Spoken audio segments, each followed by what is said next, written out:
Bonjour à tous, bienvenue à notre rencontre au niveau de l'école du sabbat. Que le Seigneur puisse pleinement bénir chacun d'entre nous en ce matin. Donc, vous êtes les bienvenus pour partager la leçon de l'école du sabbat et le programme de l'école du sabbat. En ce matin, j'aimerais partager avec vous une réflexion pour introduire notre programme en ce matin. En tout cas, que chacun se sente à l'aise de partager et de discuter avec nous pleinement et que nous puissions vivre ce moment, ce dernier sabbat de l'année 2020, année très spéciale pour chacun d'entre nous, mais par la grâce de Dieu, nous sommes en vie et nous pouvons dire que c'est une véritable bénédiction que Dieu nous garde et nous fait en ce jour. Donc, je partage avec vous ce petit message. Aux suprêmes joies, aux merveilleuses grâces, en dépit de ce que chaque jour de 2020 a enfanté, Dieu t'accorde le privilège d'entrer dans le 52e sabbat de l'année. Était-ce l'année du jubilé? Qu'en sais-tu?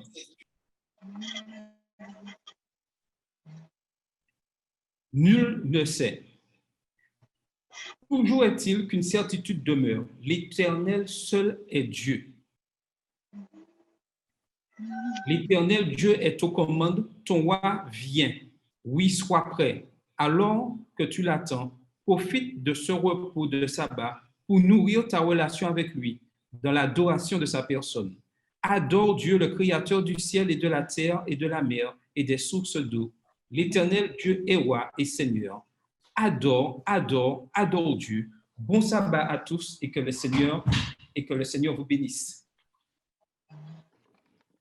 Nous allons chanter avec Carole le numéro 232, le numéro 232.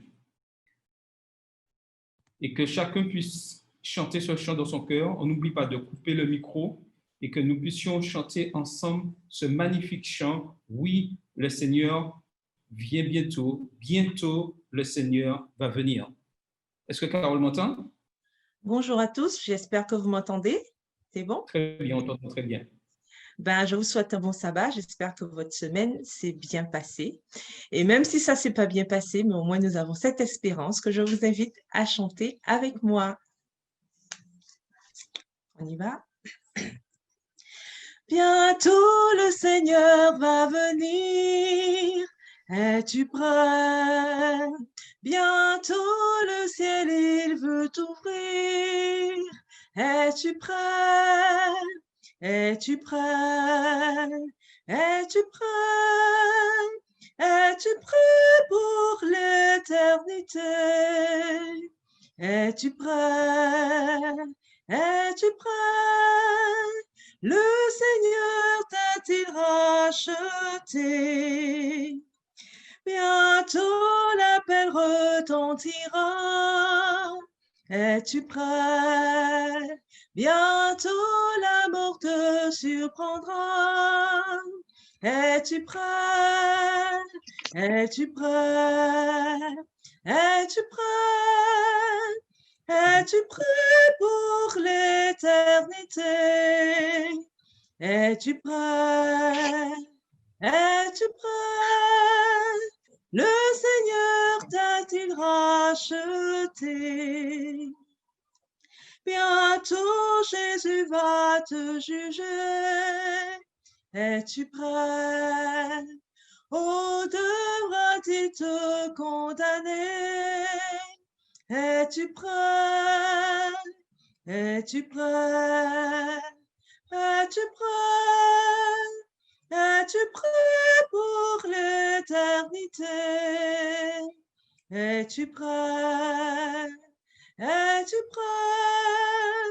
Le Seigneur t'a-t-il racheté? Bientôt dans le ciel enlevé. Es-tu prêt? Tous les élus seront sauvés. Es-tu prêt? Es-tu prêt? Es-tu prêt? Es-tu prêt pour l'éternité? Es-tu prêt? Es-tu prêt? Le Seigneur t'a-t-il racheté? Merci à tous, à tout à l'heure. Merci, Carole. Donc, je demanderai à Sœur Ulysse, à Yolette, de nous faire la prière si elle peut. Merci beaucoup pour nous introduire au niveau de ce programme que nous avons en ce matin. Allô? Oui, tu peux prier. Oui, c'est bon. Notre Dieu, notre bon Père céleste, combien nous te sommes reconnaissants ce matin pour tout tes bienfaits envers nous. Seigneur, tu nous as permis de passer une bonne nuit, une bonne semaine, et encore, Seigneur, nous sommes arrivés à une semaine avant la fin de l'année. Quelle grâce merveilleuse que tu as manifestée envers tes enfants. En dépit des déboires de cette terre, Seigneur, tu nous donnes la vie et tu nous permets, Seigneur, de rester connectés à toi. Par la foi, nous te disons merci, Père céleste, pour ce privilège béni. Seigneur, en ce matin, merci pour ton saint sabbat et aide-nous, Seigneur, à te glorifier, à te psalmodier, à te louer en ton saint jour de sabbat. Merci pour ce jour béni que tu as mis pour nous et merci de permettre que nous puissions avoir connaissance, Seigneur, de cette grâce du sabbat que tu nous as fait. Permets, Seigneur, que tous ceux qui n'ont pas encore la connaissance de ce sabbat merveilleux que tu mets à leur disposition, qu'ils puissent avoir la connaissance de toi et être, Seigneur, à pouvoir connecter avec toi en ton saint jour de sabbat. Bénis le programme de ce matin, accompagne les animateurs, tous ceux qui sont connectés, Seigneur, et tous ceux qui ne le sont pas, aide-les, Seigneur, à se rapprocher, Seigneur, de ce programme merveilleux que tu mets en place pour nous nourrir, Seigneur, de ta parole. Bénis, Seigneur, les organisateurs qui ont mis en place ce programme. Accompagne-nous, Seigneur, par tes saints anges. Merci pour toutes tes bénédictions. En ce matin, nous te prions au nom de Jésus et pour ta gloire. Amen. Amen. Donc, je voudrais souhaiter en ce matin une cordiale bienvenue à chacun de vous présents ici en ce matin avec nous pour pouvoir suivre ce programme de l'école du sabbat. Une bienvenue particulière est adressée à notre invité du jour. Nous avons le plaisir d'avoir avec nous le pasteur Jean-Luc Chandléan, qui est responsable du département des communications au niveau de la Fédération adventiste de la Martinique. Donc, nous lui souhaitons une bienvenue. Donc, nous aurons l'occasion de discuter avec lui sur la leçon d'école du sabbat. Donc, il pourra nous éclairer un peu plus sur notre thème du jour. Donc, en tout cas, que le Seigneur vous bénisse chacun de vous et que l'Esprit de Dieu soit toujours avec nous dans tout ce que nous faisons et que nous puissions être de véritables bénédictions jour après jour dans nos activités et partout. Que le Seigneur vous bénisse. Amen. Maintenant, nous allons passer au bulletin missionnaire. Et le bulletin est présenté aujourd'hui par Odile.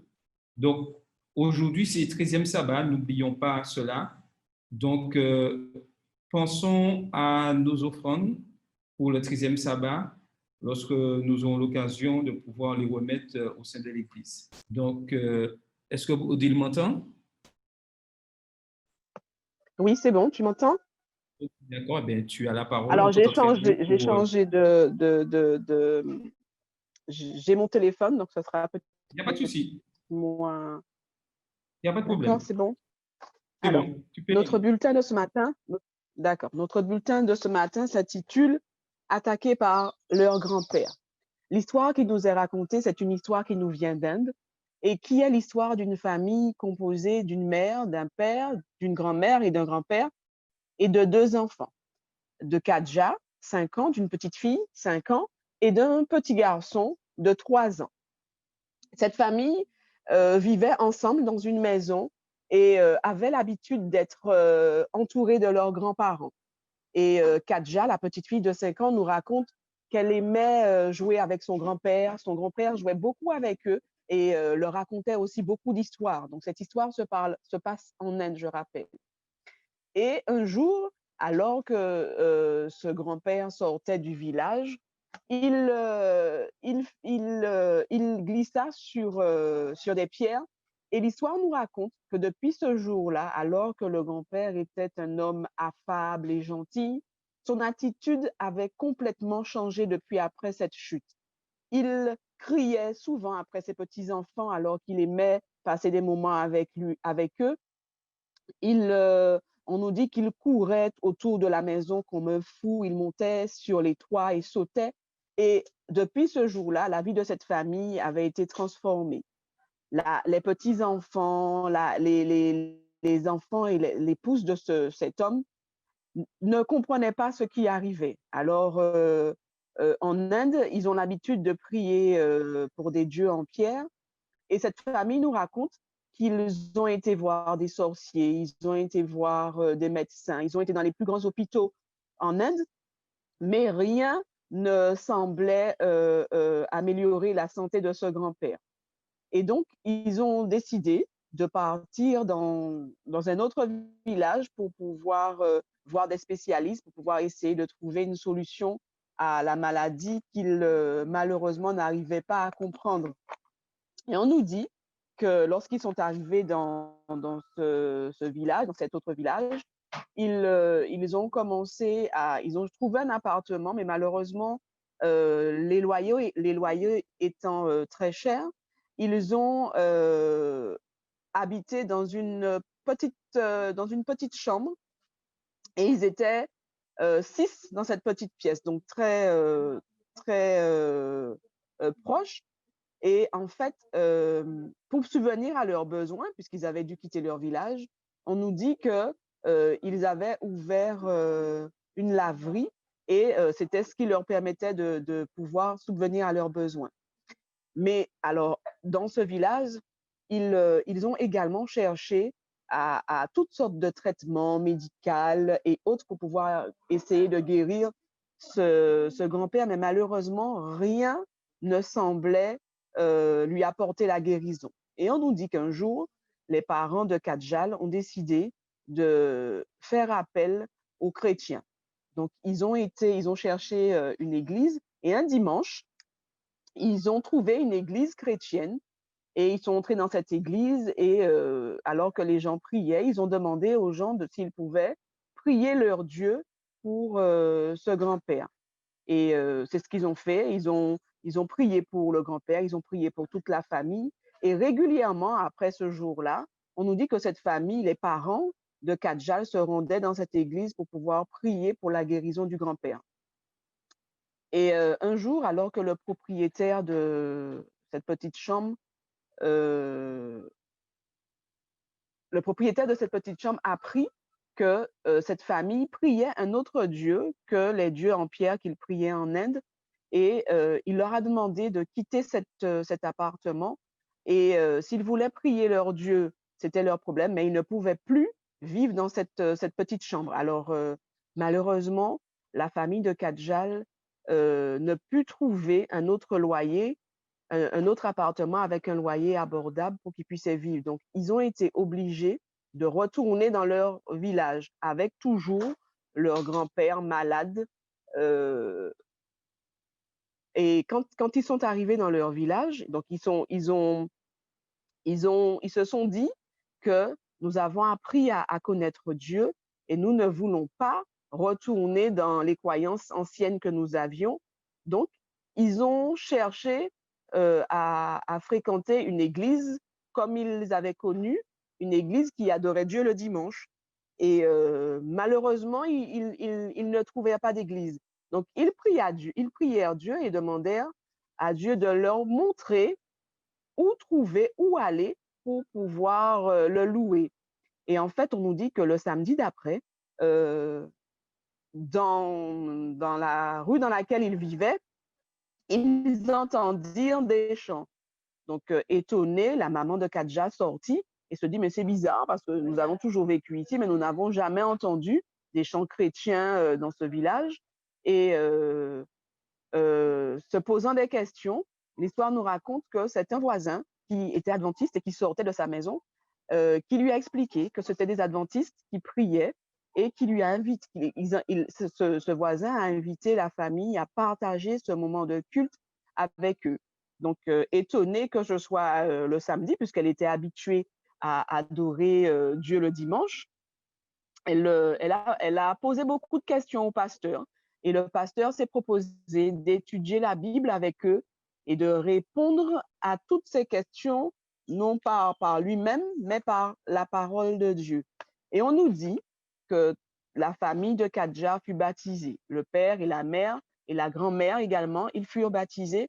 Mais malheureusement, pour cette famille, le grand-père mourut, mais il mourut avec sa maladie, malheureusement. Et Kadja nous raconte que ça l'a beaucoup touchée, que son grand-père ne fut pas guéri, mais elle est heureuse aujourd'hui parce qu'elle connaît Christ. Et ce qui lui manquait beaucoup, c'était les histoires que son grand-père lui racontait. Mais aujourd'hui, elle peut raconter de plus belles histoires qui sont les histoires de la Bible. Aujourd'hui, on nous dit que Kadja est âgée de 14 ans et elle étudie dans une école adventiste et l'offrande du 13e sabbat servira à agrandir le dortoir de cette église. Donc, elle nous remercie pour notre offrande généreuse et nous demande de prier pour que l'évangile puisse se répandre en Inde en attendant le retour de Jésus. Amen.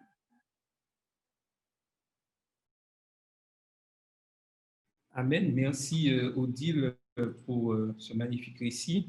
Et nous voyons vraiment que Dieu fait de grandes choses et il fera encore des choses. Donc, je réitère que ce 13e sabbat, pensons à cette division au niveau de l'Inde qui a besoin beaucoup de notre aide au niveau pour propager l'évangile. Mais on voit que Dieu agit, est toujours présent et il est toujours là. Et nous avons cette certitude.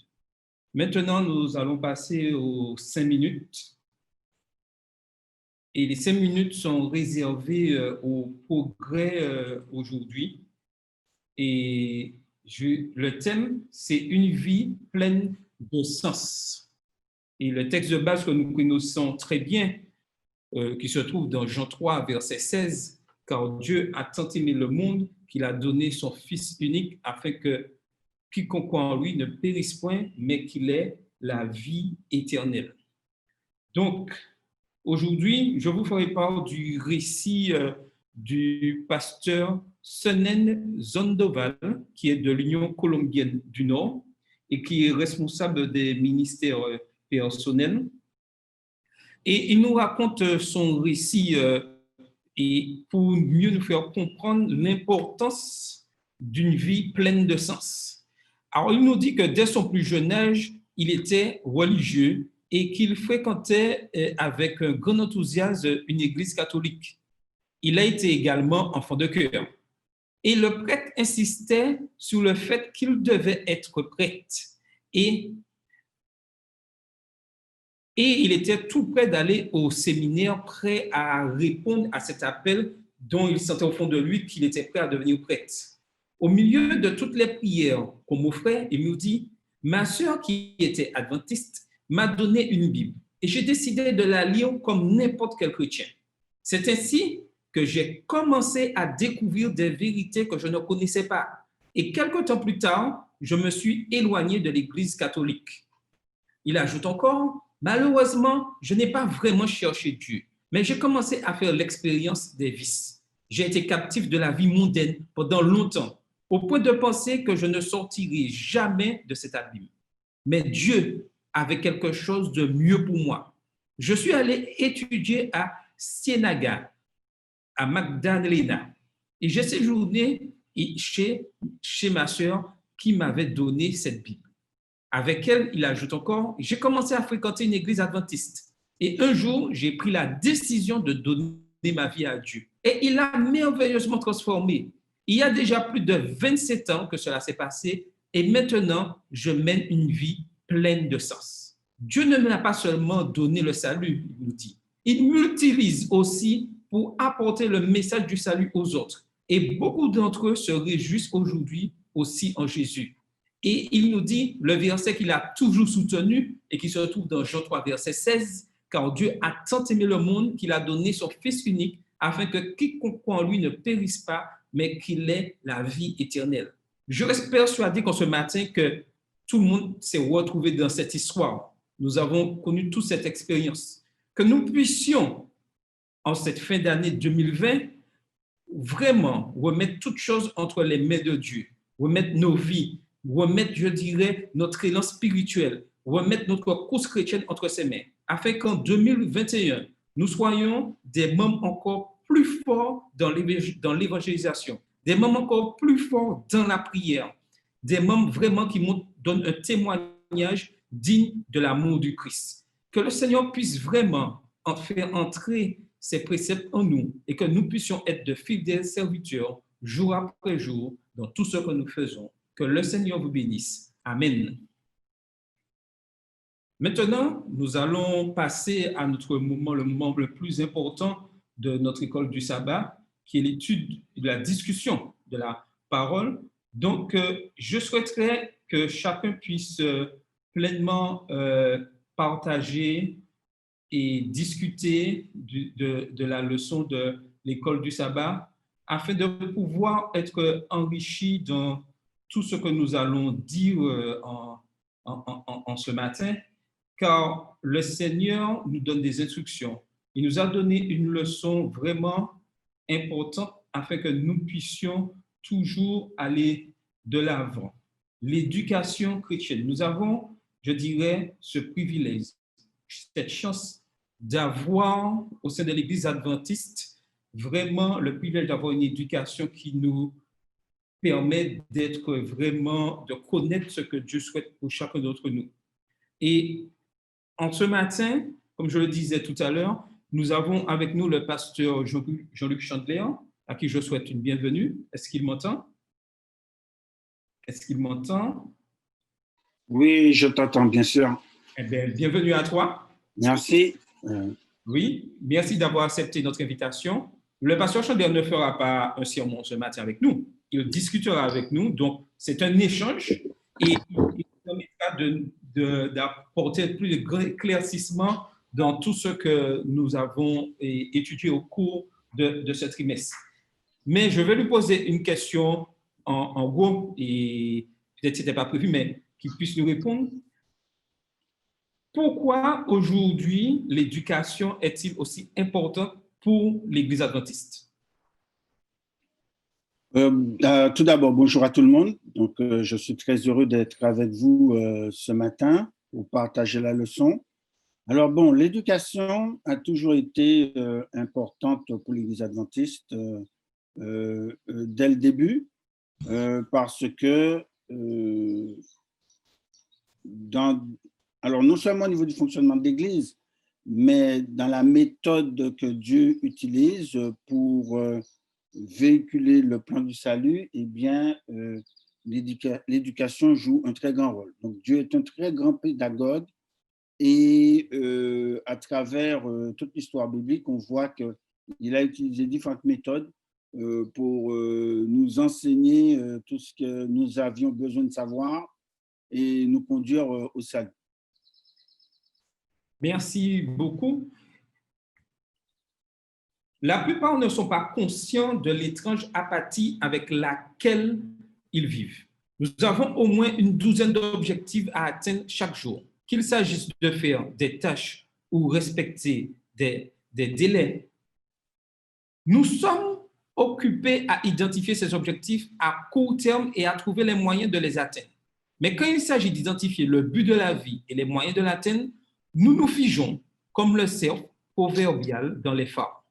Comment se fait-il que les humains puissent être si préoccupés par le sort de leur équipe sportive préférée, mais indifférents ou apathiques à l'égard de leur propre destin éternel ou de celui de leur famille? Alors, vous avez la parole. Comment beaucoup de personnes sont attachées à des équipes sportives, mais peu s'intéressent à leur destin éternel ou de celui de leur famille? Alors, vous avez la parole.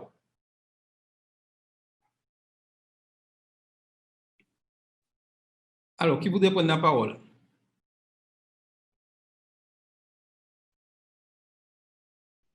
Et c'est vrai qu'aujourd'hui, on entend beaucoup parler, nous avons beaucoup qui supportent beaucoup d'équipes, qui mettent beaucoup en avant le sport, mais n'oublions pas que nous avons un objectif qui est d'obtenir cette couronne, la couronne que Christ nous a promis.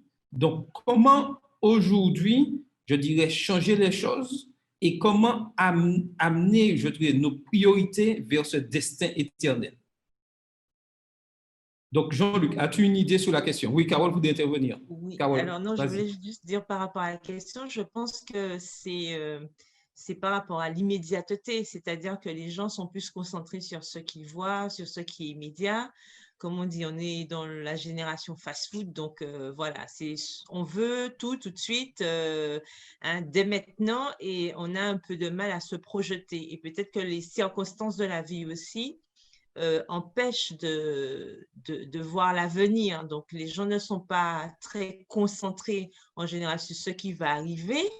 Donc, on est plutôt dans ce contexte, par rapport à l'équipe sportive, par exemple, on voit les joueurs, on voit leur évolution, on voit les choses.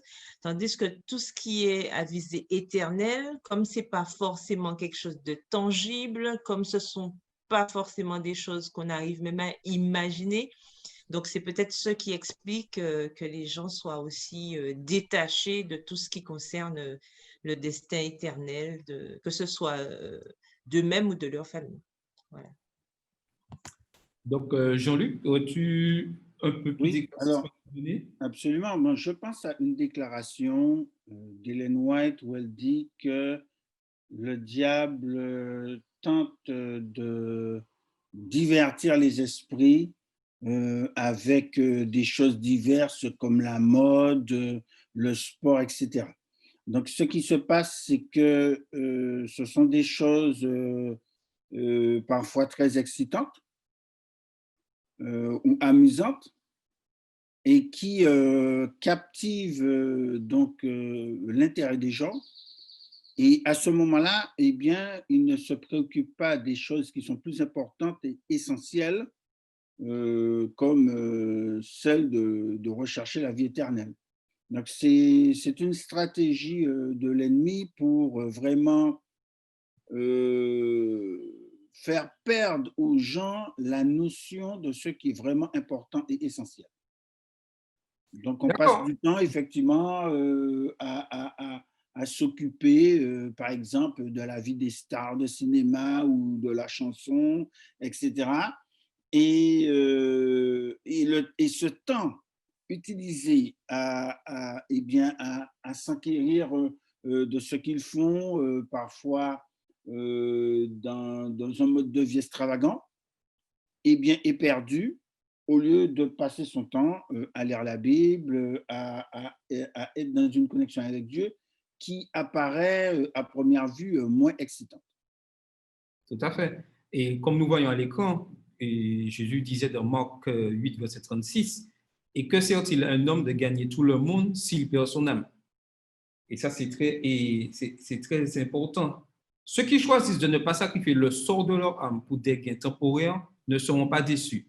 Notre nouvelle existence sera remplie de la présence de Dieu. Apocalypse 21, verset 3. Et tous les besoins physiques et spirituels seront comblés. Apocalypse 7, les versets 16 et 17. Mais puisque Jésus a investi du temps pour nous enseigner sur Dieu et ses voies pendant qu'il marchait sur la terre, nous pouvons en déduire que l'éducation se poursuivra pendant toute l'éternité. Il n'y aura ni déception, ni ennui, ni apathie. Nous ne serons pas des esprits désincarnés, flottant comme des vapeurs, frappant la harpe de temps en temps. Loin de là. Et la sœur White nous dit dans la tragédie des siècles, à la page 605, les siècles éternels apporteront avec eux des révélations toujours plus glorieuses de Dieu. Plus les hommes apprendront à connaître Dieu, plus aussi grandira leur admiration de son caractère. Tout ceci pour nous montrer que lorsque nous serons au ciel, nous allons continuer à apprendre certaines choses. Mais pour pouvoir, je dirais, y aller, c'est dès aujourd'hui sur cette terre que nous devons continuer à étudier la parole de Dieu. Mais ma question pour vous tous maintenant là serait, réellement, comme disait tout à l'heure Jean-Luc, c'est vraiment plus attrayant de connaître les choses du monde. Mais aujourd'hui, lorsque nous faisons un bilan, est-ce que je connais plus sur les stars, exemple du football, que sur la parole de Dieu? Quelles sont mes priorités? Et comment aujourd'hui vivre déjà dans cette espérance tout en étant dans ce monde? Vous avez la parole.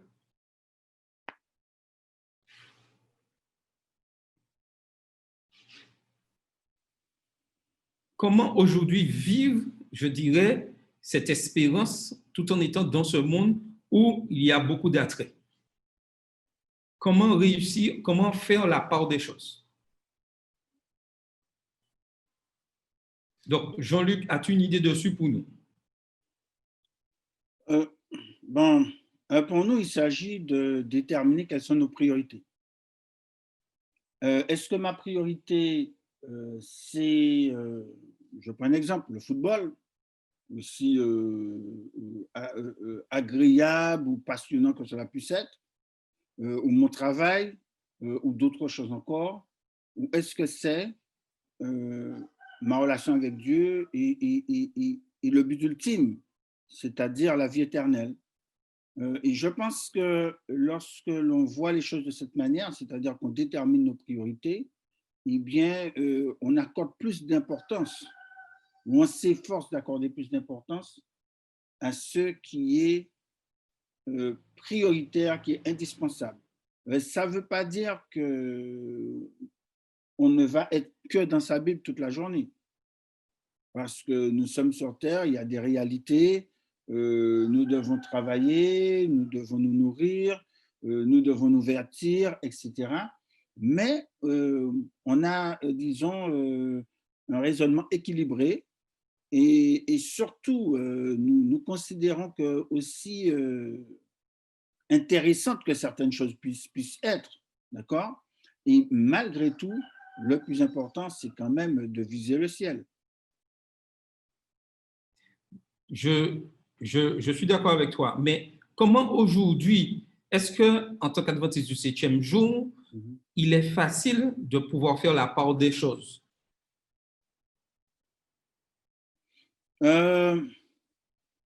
Je pense que l'être humain ne fait pas la part des choses facilement ou spontanément. Ce qui l'aide à faire cela, c'est justement d'avoir une connexion avec Dieu. Dans cette relation qu'il va développer avec Dieu, eh bien, à ce moment-là, Dieu va l'aider à faire la différence entre les choses qui sont éternelles et celles qui sont éphémères, entre celles qui sont essentielles et celles qui sont secondaires. Donc, c'est… Bon, en tant qu'être humain, nous avons tous besoin de passion, nous avons des intérêts divers qui ne sont pas forcément mauvais en eux-mêmes. Mais seulement, la part des choses, c'est vraiment de se dire, bon, je vais prendre un exemple pour être un petit peu concret. Quand je parle des choses, par exemple, je décide sur un projet sur lequel je m'investis, c'est de construire ma maison. Bon, c'est parfaitement légitime. Maintenant, d'avoir une maison, d'un point de vue biblique, c'est pas une fin en elle-même. Ça veut dire que, bon, si ça doit faire que je perds de vue que le plus important, c'est d'avoir une maison dans les lieux célestes, eh bien, à ce moment-là, je passe à côté de l'essentiel, parce que cette maison va être détruite. Alors, peut-être qu'elle sera détruite au cours d'un cyclone, ou un tremblement de terre, ou un glissement de terrain, comme on a vu ces jours-ci à la Martinique, mais surtout, utilement, tout ce qui existe sur Terre sera détruit. Donc, c'est ça, faire la part des choses, c'est de faire la distinction entre ce qui est durable, éternel, et ce qui est éphémère, passager, qui fait partie de notre vie sur Terre, mais qui, à l'échelle de l'éternité, n'est rien du tout. Donc, est-ce qu'on pourrait dire que je peux aimer le football, mais il faut savoir où je mets ma priorité. Est-ce que c'est Messi, le joueur, qui est le plus important, ou est-ce que c'est Jésus-Christ en tant que Messie qui est le plus important? Alors, bon, mon point de vue, c'est que l'être humain, il a besoin de différentes choses pour être équilibré. Il a besoin de travailler, il a besoin de repos, il y a des moments où il est dans une intensité au niveau des choses qu'il fait, il y a des moments de relaxation. Dans ces moments de relaxation, il peut être quelqu'un qui pratique un sport, comme par exemple de jouer au football. Il peut avoir le besoin peut-être de regarder un match de football, mais là où on bascule, c'est lorsque ça commence à dominer notre vie. C'est-à-dire que, bon, je regarde tous les matchs de football que je peux regarder à la télé. Je suis passionnément tous les résultats, c'est-à-dire je suis sur Internet, etc. Bon, alors, et je suis peut-être de très près les stars du football, comme on dit.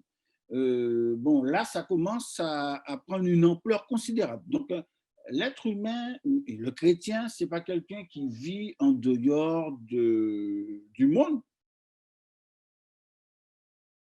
C'est quelqu'un qui est dans le monde, mais qui, je veux dire, qui n'est pas isolé par rapport à ce qui se passe dans le monde, mais qui n'est pas complètement plongé, absorbé totalement par tout ce qui s'y passe.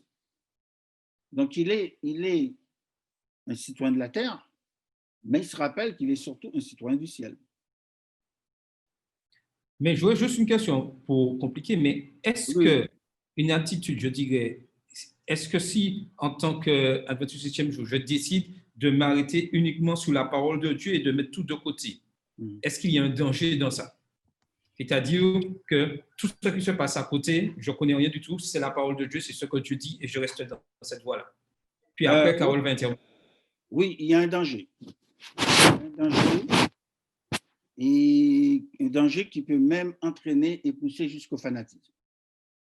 C'est-à-dire que dans tout, nous devons être équilibrés, même pour le temps consacré à étudier la parole de Dieu, à prier, etc.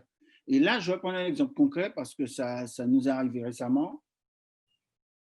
Il y a un problème qui a été déclenché récemment et beaucoup de personnes en ont entendu parler à la Martinique avec un de nos frères qui a fait un scandale à la fédération.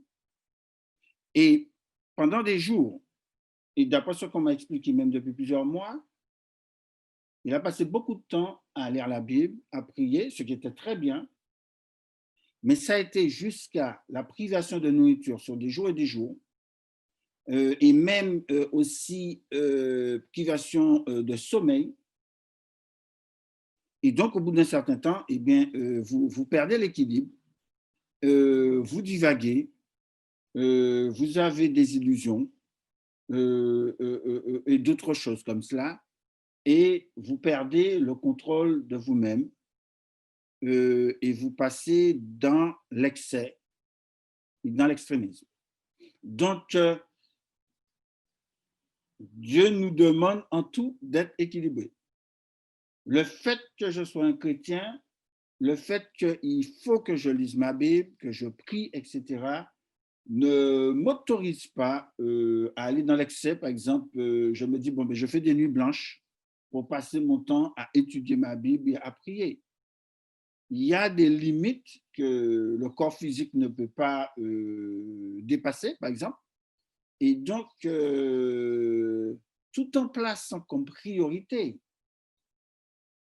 la relation avec Dieu, les choses célestes, mais en même temps, nous devons tenir compte de notre réalité terrestre et garder, pour employer l'expression, les pieds sur terre. Donc, nous ne sommes pas encore au ciel. Nous ne sommes pas encore dans cet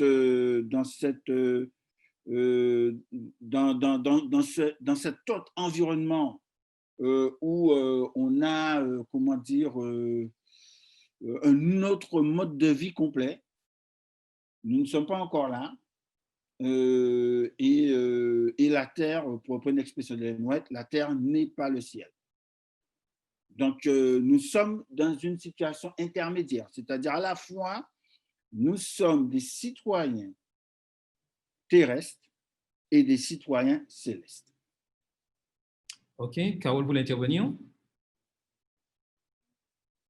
Oui, alors on m'entend? Oui, Oui. donc en complément de tout ce que le pasteur Chandler disait, effectivement, nous avons besoin d'équilibre et comme on a vu durant tout le trimestre, puisqu'on nous parlait d'éducation, le summum étant aujourd'hui où on a quand même eu cet exemple avec Jésus, qui est notre modèle par excellence. Et on voit même que même quand il était sur Terre, lui-même, il avait des moments pour tout. Des moments où il allait voir des amis, des moments où il prêchait, des moments où il se reposait, des moments où il enseignait. Donc, en fait, on doit justement adapter ce modèle à nous aussi.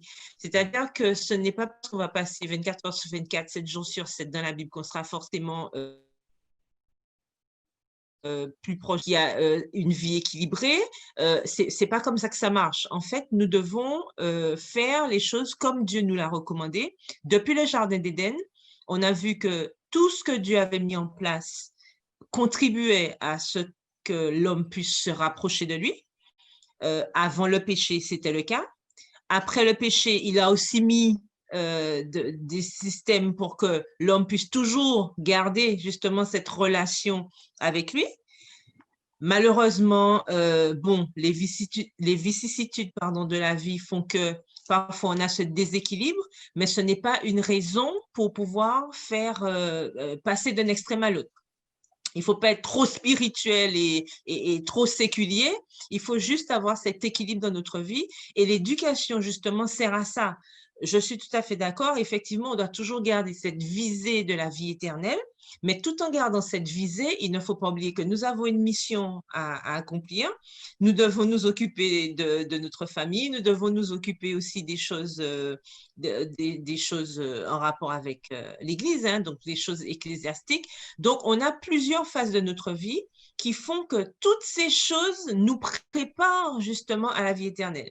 Et lorsque nous lisons dans Ésaïe, on voit bien que même sur la nouvelle terre, nous aurons aussi des choses à faire. Hein, on va travailler, on aura aussi des activités. Donc, ça prouve bien que le travail, c'est pas une tare, d'accord? C'est pas quelque chose. Le travail est instauré avant le péché, n'est-ce pas? Puisque l'homme devait s'occuper du jardin. Donc, ça veut dire bien qu'il y avait une activité. Donc, nous aussi aujourd'hui, nous devons nous devons conduire cette éducation dans le sens que Dieu nous a donné. Donc, on ne doit pas complètement occulter les choses. Ta question, c'était en tant qu'adventiste du 7e jour aujourd'hui, est-ce qu'on peut justement avoir cette éducation correcte? Ben oui, tant que nous laissons Dieu diriger les choses et que nous faisons d'après le modèle qu'il nous a laissé, il n'y a pas de raison pour que nous puissions tomber dans des extrêmes comme l'exemple que le pasteur vient de nous prendre tout à l'heure. Alors, je voulais juste ajouter, il y a une déclaration de la Bible qui m'a toujours frappé, où Salomon dit « Ne sois pas juste à l'extrême, pourquoi te détruirais-tu » Donc, on voit que même dans ce qu'il y a de meilleur sur Terre, c'est-à-dire la spiritualité, de faire ce qui est bien, il emploie ne soit pas juste à l'extrême. Donc, il y a eu des situations de le christianisme où il y a des gens qui ont été à l'extrême, par exemple, de s'isoler complètement de la société, parce qu'ils voulaient rester en contact permanent avec Dieu, ou des choses comme ça. Et ce n'est pas ce que Dieu nous demande. Dieu ne nous demande pas, par exemple, bon, ben, parce qu'on a besoin d'être en relation avec lui, eh bien, on n'a plus de contact avec les autres. Parce que, comme dit la Bible, comment peut-on aimer Dieu si on n'aime pas son prochain? Donc, si on n'est pas au contact de son prochain pour l'aider, pour le servir, pour dialoguer avec lui, pour l'écouter, pour l'encourager, etc., mais qu'on n'est que dans une relation verticale, aussi bonne qu'elle soit, il n'y a pas d'équilibre et on ne représente pas ce que Dieu veut que nous soyons du point de vue de son caractère si on n'a qu'une relation verticale et pas de relation horizontale en même temps. Donc la vie chrétienne, c'est ça. c'est un équilibre entre toutes les dimensions de notre vie, physique, intellectuelle, spirituelle, sociale et autres.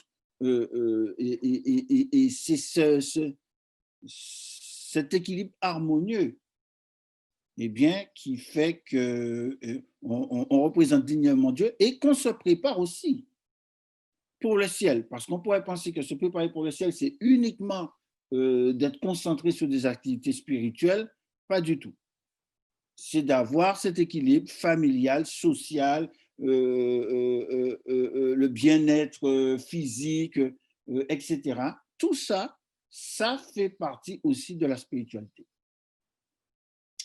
Merci. Donc, nous allons continuer et découvrir vraiment ce que Dieu attend de nous et ce qu'il nous promet.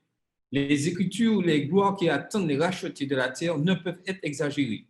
Il y a d'abord l'absence de douleur sous toutes ses formes, ni pleurs, ni tristesse, ni mort. Et Jean le dit très bien dans Apocalypse 21, verset 4.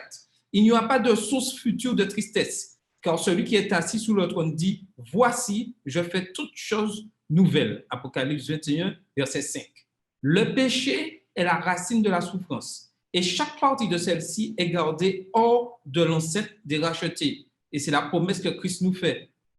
Deuxièmement, toutes nos souffrances passées sont consolées puisque Dieu lui-même aura essuyé toute larme de nos yeux. Apocalypse 21, verset 4. Nous serons un royaume de prêtres et de sacrificateurs pour Dieu. Apocalypse 1, verset 6. Avec le privilège immérité et stupéfiant de nous asseoir avec lui sous son trône. Apocalypse 3, verset 21.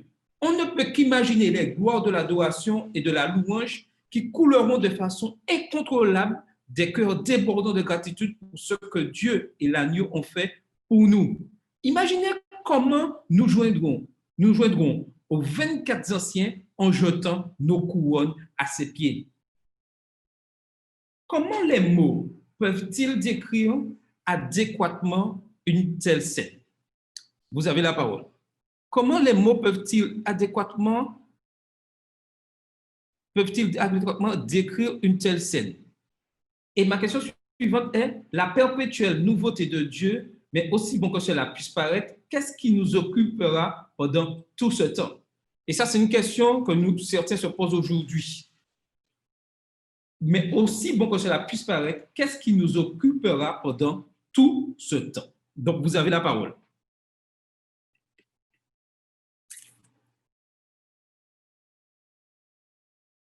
Donc, qu'est-ce qui va nous occuper? Quel mot décrit une telle scène? Alors, Jean-Luc, peux-tu nous éclairer sur ce point-là?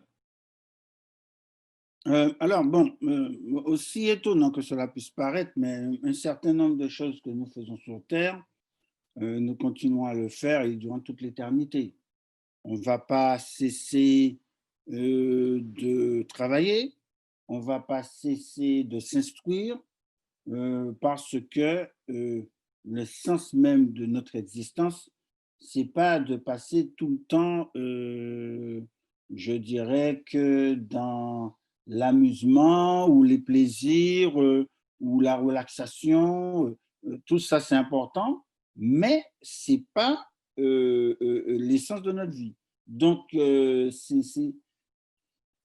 ça peut surprendre parce que nous, aujourd'hui, on assimile le travail à de la fatigue, à des efforts, à de la pénibilité, mais pendant tout le temps que nous serons au ciel, pendant toute l'éternité, nous n'allons jamais cesser de découvrir de nouvelles choses, nous n'allons jamais cesser de pouvoir accroître nos capacités intellectuelles, etc. Parce qu'en fait, nous aurons tout un univers à découvrir. Donc, par conséquent, on ne va pas s'ennuyer, en fait. On aura plein de choses à faire, mais avec la différence, c'est que bon, ça ne va pas nous stresser ou nous fatiguer ou nous ennuyer ou d'autres choses comme ça. Quelqu'un voudrait-il ajouter quelque chose? Oui, Carole? Oui, Alors, c'est dommage que les autres ne parlent pas aussi, puisque la leçon est intéressante. Mais en fait, je voulais ajouter à tout ce que Jean-Luc vient de dire qu'en fait, il ne faut pas oublier aussi que nous serons changés. Nous aurons un autre état d'esprit, nous verrons les choses autrement. Et la notion d'ennui que nous connaissons aujourd'hui, ce n'est qu'une notion qui est venue avec le péché, en fait. Donc, le péché n'étant plus, nous aurons une autre façon de voir les choses et c'est vrai qu'on ne pourra pas ressentir ni cette fatigue, ni cet ennui. Et c'est peut-être pour ça qu'aujourd'hui, il y a cette difficulté à voir comment ce sera, puisque comme nous vivons dans notre état aujourd'hui et qu'on voit que voilà, quand on travaille, voilà, on est fatigué, quand on regarde quelque chose trop longtemps, ben, on s'ennuie, quand on fait quelque chose trop longtemps, ben, on a besoin de changer d'activité. Tandis que là, comme nous serons changés en un clin d'œil, donc nous dit la parole de Dieu, donc forcément, notre façon de voir les choses sera différente et cette notion d'éternité que nous n'avons pas aujourd'hui deviendra pour nous une réalité. Du coup, forcément, les choses que nous verrons à ce moment-là seront mises aussi sous un autre angle. On aura une autre perspective des choses. Et ben, qu'est-ce qui nous occupera pendant tout ce temps? Eh bien, l'éternité. Hein? L'éternité va nous occuper pendant tout ce temps parce que de toute façon, on ne verra même pas on ne verra plus ce temps passé. On n'aura plus la notion du temps. Donc voilà, je pense que c'est par rapport à tout ça, nous devons juste tout faire pour y être justement, pour savoir comment les choses seront en réalité. Mais pour l'instant, on ne peut qu'imaginer. Mais comme nous dit la parole de Dieu, ce sont des choses que l'œil n'a point vues, que l'oreille n'a point entendues, qui ne sont point montées au cœur de l'homme. Donc, comme on ne sait pas en fait, on ne sait pas. Donc, à nous de tout faire justement pour y être et savoir ce que ce sera. Alors, je voudrais juste ajouter, c'est que notre nature humaine, elle est pécheresse.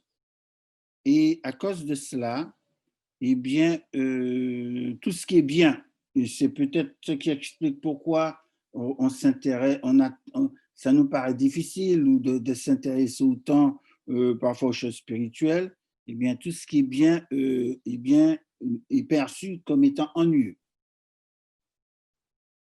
Mais dans une nouvelle nature qui est sainte, eh bien, ces choses-là seront pour nous passionnantes. Donc maintenant, quand on a une relation avec Dieu, eh bien, notre amour du bien, de tout ce qui est, je dirais, qui a une valeur éternelle, eh bien, augmente aussi. Et on éprouve presque du dégoût. Et ça aussi, ça peut augmenter avec le temps pour tout ce qui est mauvais. Maintenant, les mondains, comme on les appelle, eh bien, ce sont des gens qui sont absolument excités, totalement excités par le mal. Ils trouvent ça excitant. Mais une nature nouvelle, transformée, régénérée, eh bien, n'est pas intéressée par ce type de choses, ne trouve pas ça excitant, trouve ça dégoûtant et tout le reste.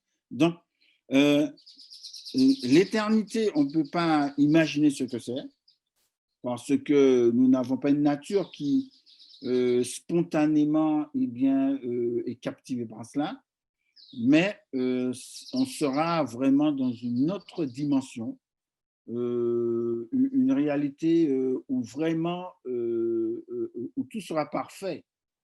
Et ça, c'est quelque chose qui sera absolument extraordinaire à vivre.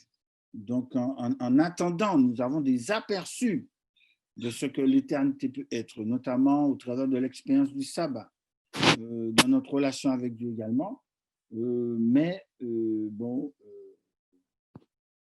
Préparons-nous, comme on dit. Pour l'occupation, on n'a pas d'inquiétude à avoir. Hein. C'est à l'échelle de l'éternité et de l'univers. Il y aura plein de choses intéressantes à faire. OK.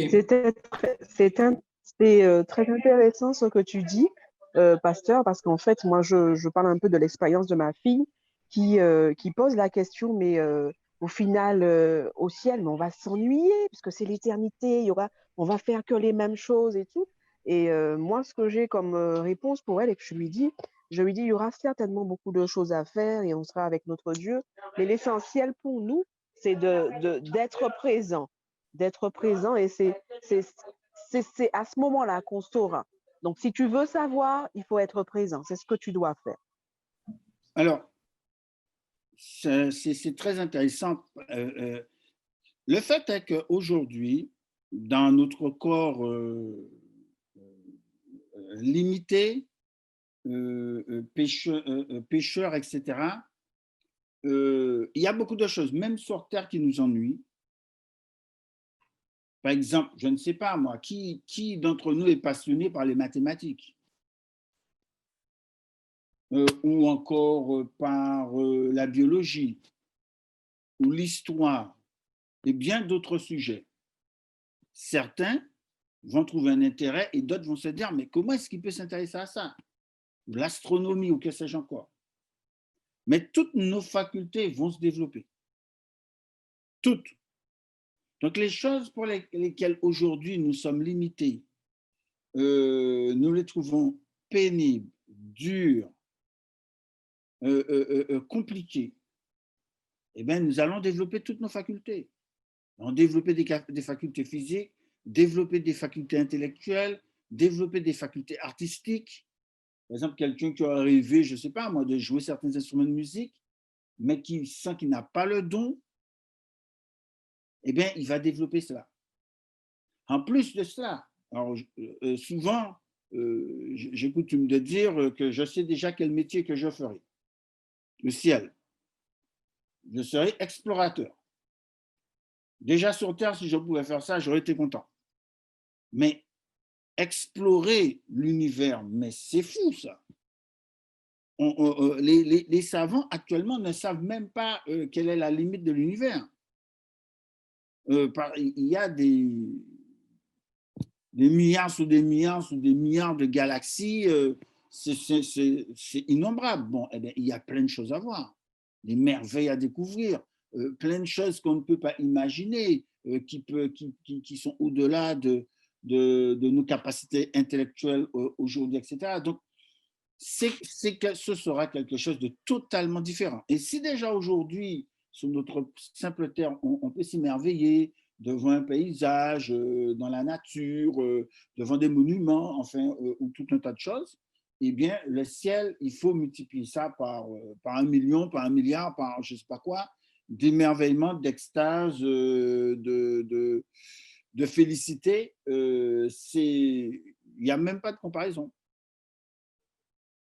OK. Donc, il y a Sonia qui voudrait intervenir. Donc, tu as la parole. Tu peux ouvrir ton micro. Oui, vous m'entendez? On t'entend. Oui, d'accord. Bonjour à tous. En fait, je pense que aujourd'hui, on est assez limité en fait parce que, en fait, dans notre corps terrestre, dans notre corps mortel, on est limité par ce qu'on peut imaginer ce que c'est que l'éternité. En fait, c'est pas possible, quoi. Et je pense aussi que il faudrait qu'on arrive à prendre plaisir déjà ici à la présence de Dieu pour avoir juste un avant-goût de ce que ça pourrait être. Parce que c'est aussi parce qu'on n'arrive pas à concevoir ce que c'est que la présence de Dieu, ce que c'est que le plaisir d'être dans la présence de Dieu, qu'on n'arrive pas, ne serait-ce qu'à imaginer, même si c'est, je dirais, de 0,0001% de ce que serait l'éternité. Enfin, c'est un petit peu ma conception. Même si ça va jamais être, parce que la Bible le dit qu'on on peut pas concevoir concrètement ce qui va y être.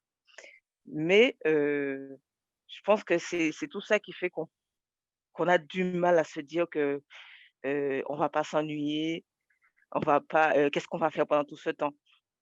Moi,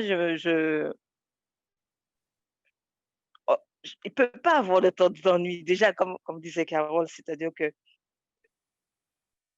l'ennui, ça n'existera plus.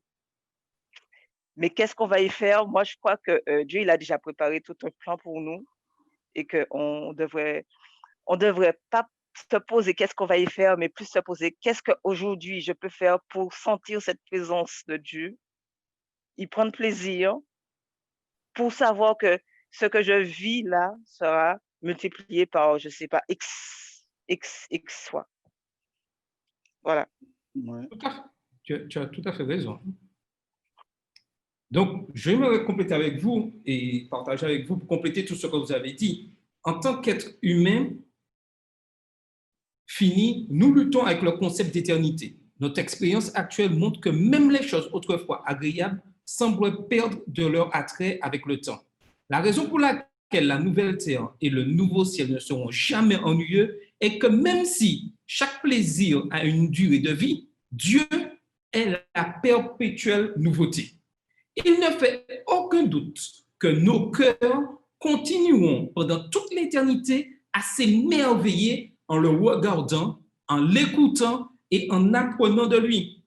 Pensez à la façon dont les Saintes Écritures ont retenu l'attention des Juifs et des chrétiens pendant des milliers d'années. Chaque jour avec Dieu nous donnera une nouvelle Bible, une Bible pleine d'informations. Nous n'avions jamais eu auparavant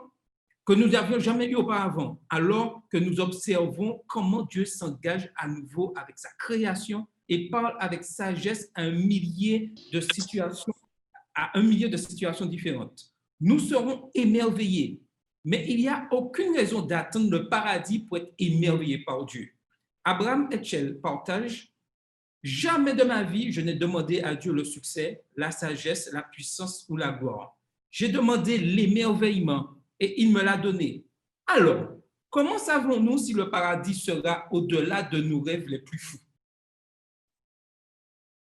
Vous avez la parole. Comment savons-nous si le paradis sera au-delà de nos rêves les plus fous?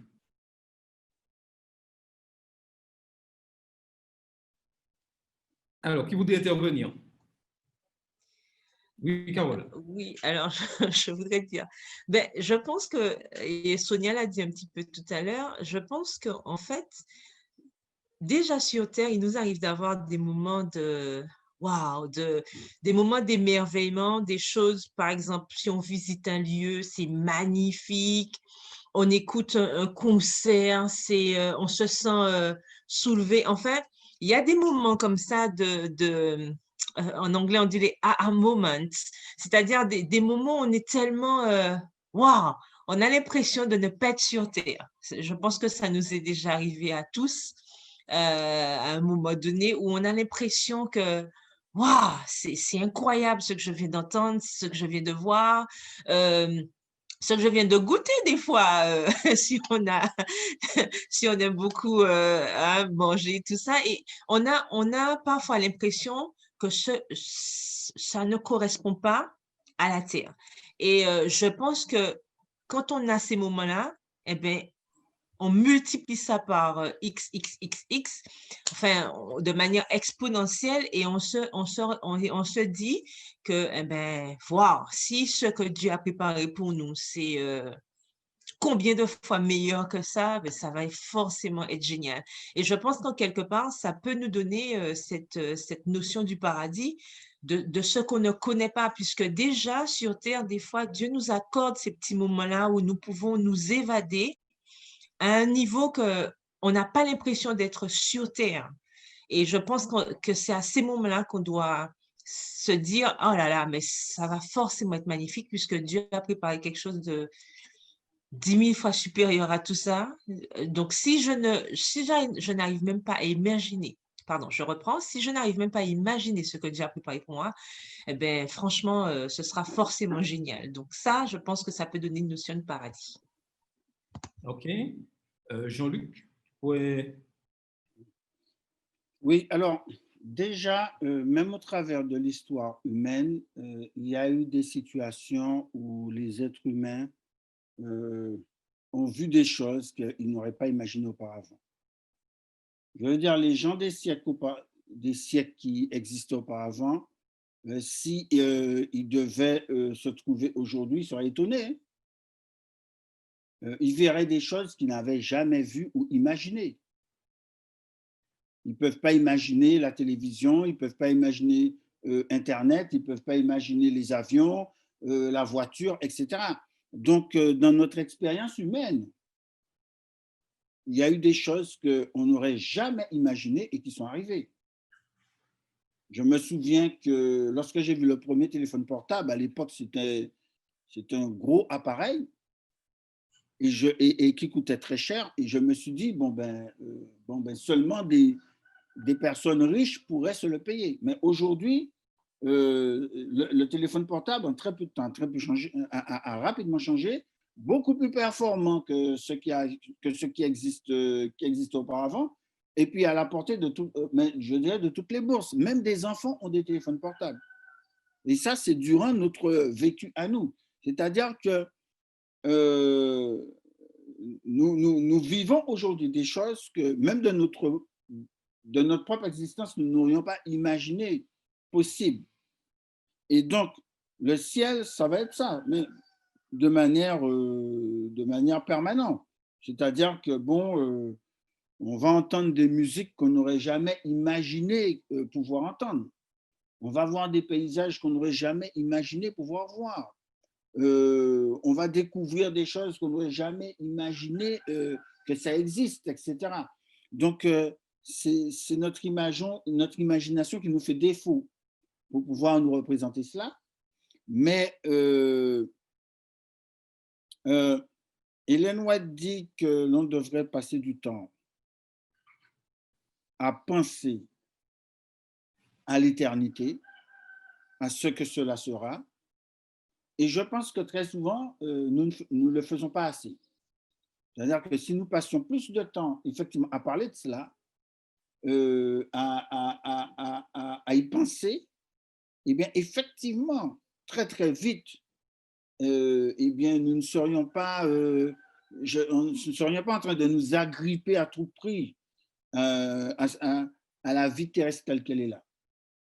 C'est l'inverse qui allait se produire. Au lieu de se dire, oh, ça va être ennuyeux d'être au ciel, eh bien, on aurait hâte d'y être parce que j'ai envie de voir des choses, j'ai envie d'écouter des choses, j'ai envie de goûter des choses, j'ai envie de vivre des choses que j'ai encore jamais vécues.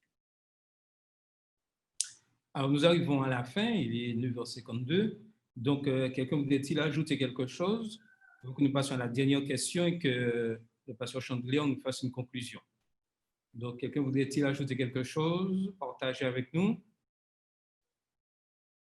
Donc, les dernières questions auxquelles j'aimerais que nous puissions partager en ce matin. Mon amour pour Dieu est-il intéressé, avide et possessif ou confiant, reconnaissant et inconditionnel?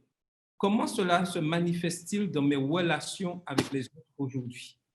Donc, Jean-Luc, peux-tu répondre à ces questions et en même temps nous faire la conclusion de la leçon? En voyant cette question, moi, je me suis dit, je ne sais pas quel type d'amour que j'ai pour Dieu. Et Dieu, il accepte le fait que mon amour ne soit pas parfait. Donc, c'est possible que mon amour soit intéressé. Mais dans la relation avec Dieu, au fur et à mesure, je dois être amené à avoir une relation de plus en plus désintéressée.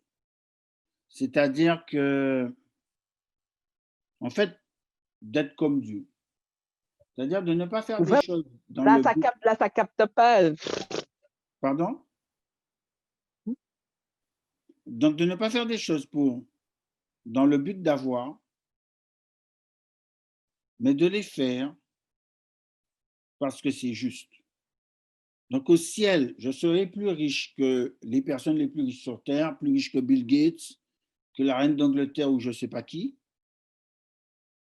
Mais dans ma relation avec Dieu, finalement, mon objectif, ce n'est pas d'être au ciel parce que je veux marcher sous de pavés d'or, mais c'est simplement de choisir de faire le bien parce que c'est juste. Donc, si il y avait quelque chose qui faisait que je me dis, tiens, je peux arriver au ciel, mais en même temps en faisant ce qui est mal, là, il y a un problème. Parce que ça veut dire à ce moment-là, effectivement, je suis intéressé. C'est-à-dire que, je veux avoir toutes les richesses du ciel, mais en même temps, je ne suis pas vraiment intéressé, en fait, par faire le bien. Je pense que le vrai chrétien, c'est quelqu'un qui, même s'il n'obtenait pas ces choses, eh bien, il dirait, telle chose, c'est ce qui est bien, et c'est ce que je vais poursuivre. Et c'est ça, c'est une approche désintéressée, qui n'est pas basée uniquement sur ce que je vais gagner. Okay? Donc, ce n'est pas mauvais en soi de chercher à gagner quelque chose, mais je pense que l'amour pour Dieu doit être désintéressé au point qu'on doit pouvoir se dire que même si je ne gagne rien, mais parce que le bien, c'est le bien et que je veux suivre la voie du bien, eh bien, je suis prêt à suivre le bien, quoi qu'il coûte. Okay? Alors maintenant, comment est-ce que cela se manifeste dans mes relations avec les autres? Et, bien évidemment, si j'ai un amour désintéressé, eh bien, c'est ce qu'on va voir dans ma relation avec les autres. Donc, je ne vais pas aider quelqu'un dans l'espoir qu'en retour, eh bien, il va me donner quelque chose.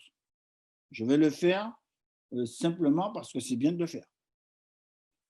Et ainsi de suite. Donc, je vais pardonner à quelqu'un,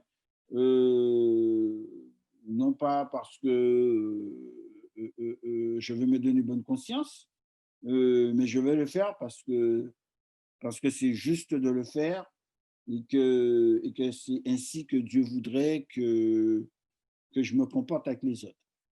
Donc, c'est un apprentissage, effectivement, de la vie éternelle où là, à la différence d'aujourd'hui, eh bien, je ferai tout ça spontanément.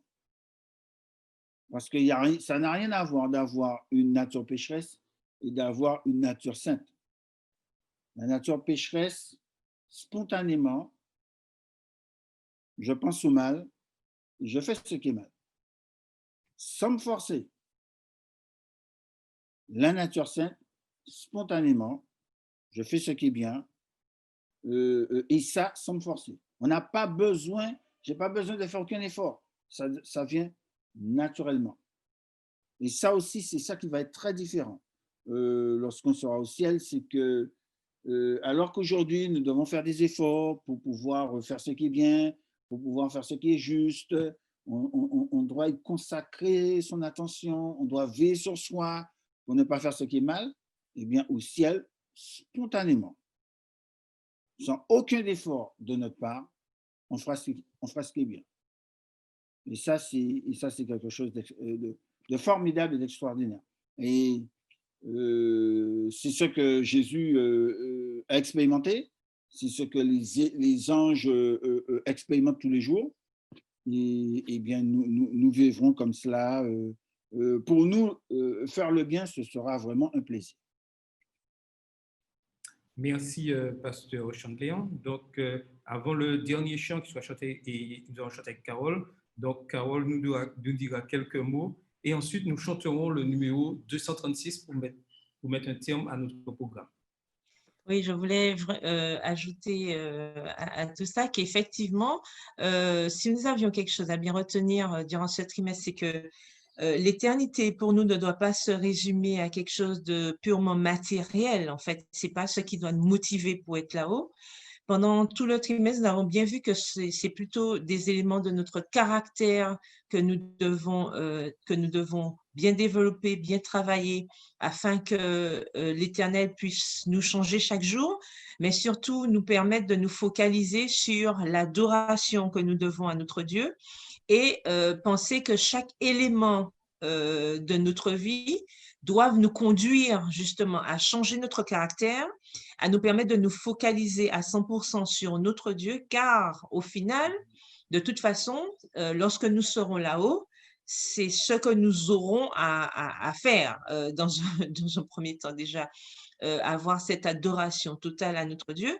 Et c'est justement tout ce que nous vivons, tout notre parcours sur cette terre, toute cette éducation adventiste, puisqu'on a mis l'accent dessus durant le trimestre, toutes ces actions, toutes ces choses qui vont nous permettre justement d'arriver à cet objectif qui est justement de donner toute l'adoration à notre Dieu, c'est-à-dire toute cette place qu'il doit avoir dans notre vie, afin que lorsque nous allons enfin profiter de cette promesse qu'il nous a faite, que nous puissions le faire de manière pleine et entière et jouir de cette félicité éternelle. Voilà, c'est ce que je voulais dire pour finir. Et nous allons donc chanter ensemble pour clore notre école du sabbat numéro 236. Entends-tu, Jésus t'appelle. Donc, comme d'habitude, s'il vous plaît, vous chantez avec moi. OK? Ce n'est pas un solo. Entends-tu, Jésus t'appelle, viens au pécheur, il t'attend. À cette voix si fidèle, tu résistes trop souvent. Laisse entrer le roi de gloire, ouvre ton cœur à Jésus. Laisse entrer le roi de gloire, hâte-toi, ne tarde plus. Les vanités de la terre, le monde vil et trompeur, ont assez longtemps, mon frère, rempli ta vie et ton cœur. Laisse entrer le roi de gloire, ouvre ton cœur à Jésus. Laisse entrer le roi de gloire, hâte-toi, ne tarde plus. Jésus frappe, il frappe encore, ouvre à ton libérateur, et pour toi luira l'aurore du véritable bonheur. Laisse entrer le roi de gloire, ouvre ton cœur à Jésus. Laisse entrer le roi de gloire, hâte-toi, ne tarde plus. Aujourd'hui, c'est jour de grâce, ne compte pas sur demain. Pendant que ton sauveur passe, saisis sa puissante main.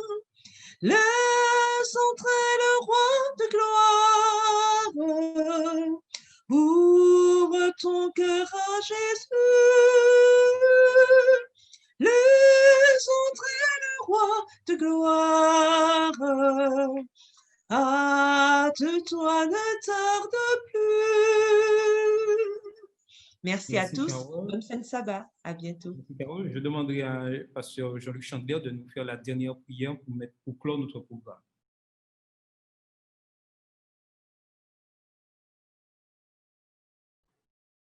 Est-ce qu'il m'entend, Pasteur Chandler? Oui, excuse-moi. OK. OK. Je prie. OK, prions ensemble. Notre Père Céleste, merci pour ce moment d'échange, de partage, d'étude de la leçon de l'école du sabbat. Veuillez faire en sorte que nous puissions toujours avoir à l'esprit la vision de l'éternité et que ceci soit ce qui inspire, guide notre vie sur terre. Nous sommes dans un monde très compliqué, difficile, où il n'est pas facile de toujours garder les yeux fixés sur les choses célestes, mais nous te demandons de nous aider dans ce sens-là, afin que nous puissions être réconfortés, être soutenus, être encouragés, même lorsque nous passons par des moments difficiles. Que cela puisse vraiment galvaniser notre foi et que tu veuilles bénir cette communauté d'Horeb, que tu veuilles faire en sorte que chacun puisse garder les yeux fixés sur toi et que ton nom soit glorifié. Au nom de Jésus. Amen. Amen. Merci à tous. Merci à Pasteur Chandler d'avoir accepté notre invitation ce sabbat matin. Que le Seigneur continue à te bénir dans ton ministère. Nous vous encourageons à suivre la suite du programme de l'Église d'Horeb sur le YouTube Web 97.2.